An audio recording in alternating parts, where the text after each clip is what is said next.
சொர்க்கம் பெய்த்தும் எதுவுமே கிடைக்காம திரும்பி வந்ததோட கதையை சொல்லவா? ஒரு ஊர்ல ஒரு அழகான வாலிபன் நிக்கிறான். அவனுக்கு எது செஞ்சாலுமே திருப்தி இல்ல.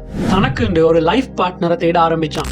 கனவுல இவன் முன்னுக்கு ஒரு பெரியவர் தோன்றி, நான் இதுக்கு ஒரு சொல்யூஷன் சொல்றேன், நீ அதை சரியா செஞ்சா நீ எதிர்பார்க்கக்கூடிய அந்த விஷயம் நடக்கும் அப்படின்னு சொல்றாரு. அதே போல அந்த பெரியவர் இந்த பொடியனை சொர்க்கத்துக்கு அனுப்புறாரு. அந்த சொர்க்கத்துல லட்சக்கணக்கான பூக்கள் இருக்குது. அந்த பூக்கள்ல எது நீ பிக்கிறியோ அதுதான் உன்னுடைய மனைவின்னு சொல்றாரு. சொர்க்கத்துக்கு காலை வைக்கும் போதே நிறைய பூக்கள் அப்படி நிறைஞ்சிருக்குது.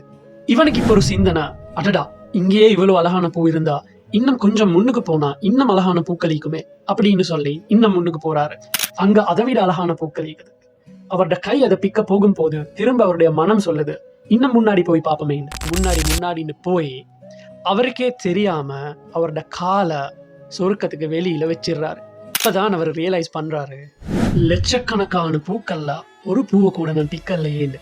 திரும்ப அந்த பெரியவர் அவரோட முன்னுக்கு தோன்றி சொல்றாரு, தன்னுடைய மனசு நிறைவா இல்லைன்னா நாங்க செய்யற எந்த விஷயத்திலுமே நிறைவு இருக்காது. இது உனக்கு ஒரு பெரிய பாடம்னு சொல்லிட்டு அந்த பெரியவர் மறைஞ்சு போறாரு. இந்த ஸ்டோரி உங்களுக்கு பிடிச்சிருந்தா கட்டாயம் இதை நீங்க ஷேர் பண்ணுங்க. Until that, signing off, Mr. 360.